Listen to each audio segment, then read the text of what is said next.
네. 뭐 대부분 고객사들, 협력사들 서로 사이에 티어 벤더들 간에서 AT 리포트는 누구나 다 쓰고 있는 현실입니다. 그런데 다들 매일 쓰시면서도 어렵다고 저희 쪽에서도 다른 쪽에서도 이렇게 교육이나 어떤 이런 것들을 많이 받으시면서 제가 어려워하시는 여러 가지들을 조금 설명드리도록 하겠습니다.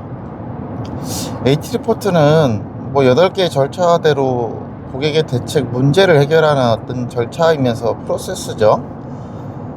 그런데 대부분 다 잘 쓰시면서 특정한 고객사에서 반려도 받고 잔소리도 듣고 하시면서 그런 이유들은 뭐 고객사 담당자마다 입맛이 다를 수도 있겠습니다만 기본적으로 8개의 절차나 이 프로세스 단계에 대해서는 정확하게 이해하실 필요가 있습니다. 그 중에 이제 8개 절차 중에 사실은 메인 절차들이 있어요. 처음에 팀 구성부터 마지막에 이제 포상까지 8개의 절차가 있지만 그 중에 이제 각종 절차 순서대로 나오는 대책들, 그 다음에 4단계에서 제일 중요한 원인 분석, 이런 것들이 고객사의 어떤 그 입맛이라고도 할 수 있겠지만 자사의 어떤 불량 때문에 협력사한테 요구하는 어떤 해결을 요구하고 있는데 명확한 원인이 보이지 않는다거나 아니면은 이제 그런 절차대로 대책이 수립이 명확하지 않거나 그렇다고 하면 이제 불만을 표출하시겠죠. 그래서 이제 여러 개의 절차가 있겠지만 우선 AT 리포트 활동에서 제일 중요한 건 여러 개 있습니다만 3단계 임시 대책, 그 다음 5단계 근본 대책, 7단계 재발 방지 대책입니다. 여러분 지금 대책 보시면 3, 5, 7 홀수 자리에서 나오죠, 그죠?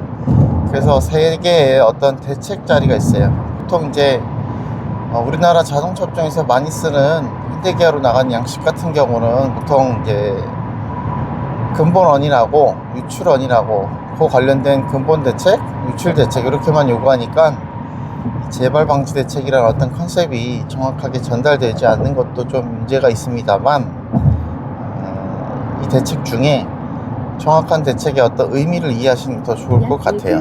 3단계 같은 경우에는 임시 대책이라고도 하지만 봉쇄 조치, 임시 조치 여러 가지 용어로 같이 쓰입니다. 그래서 이 용어를 다 이해하시는 게 좋겠고 같은 용어예요. 그런데 이제 임시 대책 같은 경우는 봉쇄 조치가 메인이다 보니까 이러한 그 봉쇄 조치에 대해서 여러분이 고객한테 나가는 어떤 충격을 방지해 주는 게 목적입니다. 쉽게 생각하시면 지금 불량이 발생했는데 지금 불량을 더 이상 들어오지 않게 막아주거나 그런 여러 가지 활동들을 요구하고 있는데 그런 게 명확하게 보이시는 게 좋겠죠, 그죠? 그래서 임시 대책 수립하실 때 제일 중요한 건 수량, 그 다음에 시간, 이런 태스크들이 정확하게 적시적소에 발생하고 이루어졌다는 걸 정확하게 보여주시는 게 중요합니다. 그러니까 고객한테 지금 고객사 라인에서 불량이 났으면 지금 그 라인에 있는 라트나 이런 제품들을 우리 입장에서는 다 빼오든지 정지시키든지 해야 되는 것들이 중요할 거고요, 그죠? 그 다음에 거꾸로 가야 되겠죠. 고객사 라인부터 고객사 창고, 고객사로 나가는 어떤 전진 창고 있으면 그런 거, 고객사 근처에 두는 창고들 있죠. 그 다음에 우리 회사나 그런 창고로부터 고객사로 들어가는 어떤 물류 단계 경로, 그 다음에 우리 회사의 창고, 우리 회사의 창고로 들어가는 어떤 우리 라인의 어떤 상태들, 제공품이나 재고들, 그 다음에 협력사도 관계 있다면 그 물류 단계 전체를 포함해서 적소적시에 이제 이거를 어떻게 처리했는지, 언제 했는지, 누가 했는지 정확한 그 정보를 리스트업하고 보여주는 게 제일 중요합니다. 이제 그런 것들을 3단계 임시 조치라고 보시면 되겠는데 그때 이제 그건 제가 시간과 경로만 설명드린 거고 이때 중요한 것 중에 하나가 이 봉쇄 조치에 들어가는 종류, 정보의 종류는 무엇이 들어가는가, 그게 되게 중요한데 총 6가지예요.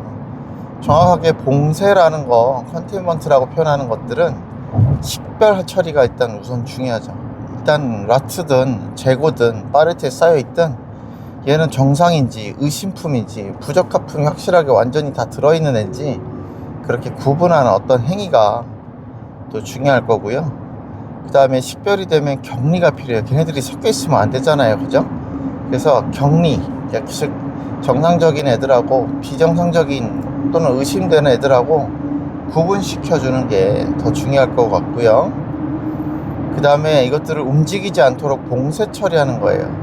뭐 출하해서 정지할 수 있는 방법을 찾던지, 물류 이동 정지를 위해서 태그를 붙여서 움직이지 않도록 하던지, 서로 간의 정보 의사소통이 되게 중요해요. 이때는 여러 개 부서가 있잖아요. 제품을 생산하고 확인하는 사람, 그 다음에 라벨도 붙이고 출하시키는 사람, 고객사에 넣어주는 사람, 되게 종류가 많습니다. 이 많은 사람들이 이 지금 봉쇄라는 상황에 대해서 정확하게 정지시키고 물류가 이동하면 안 된다는 걸 인지하는 의사소통이 되게 중요할 거고요. 그죠? 정리하자면 식별, 격리, 봉쇄 이 세 가지는 묶어서 봉쇄라고 해도 되지만 정확하게 이렇게 세 개가 세부적으로 나눠져 있다고 보시면 되겠습니다. 자, 그 다음에 여러 가지 또 있어요. 그 다음에 현장 조치라는 것도 있고, 그죠? 리워크, 리페어라는 것도 있습니다.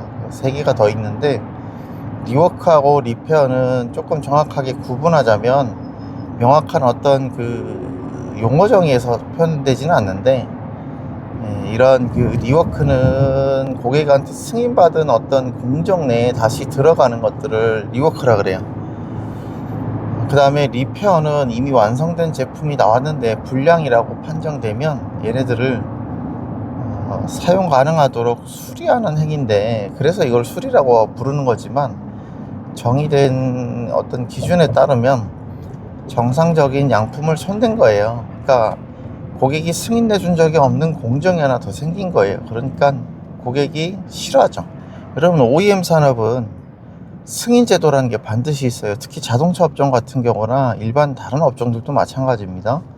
이런 승인 제도를 가지고 있어서 고객이 승인해 주지 않은 공정은 절대 고객이 허용하고 싶지 않은 거죠. 그런데 어쩔 수 없이 리워크 리페어를 안 하면 좋겠죠. 이게 다 버리면 돼요. 그런데 비용의 문제도 있지만 어떤 고객이, 여러분, 고객사와 거래하면서 품질만 중요한 게 아니거든요. 그래서 공급성에 대한 거, 특히 납품에 대한 것들을 납기준수라고 생각하셔도 되는데, 이 공급성에 대한 유지도 되게 중요한 활동 중에 하나입니다.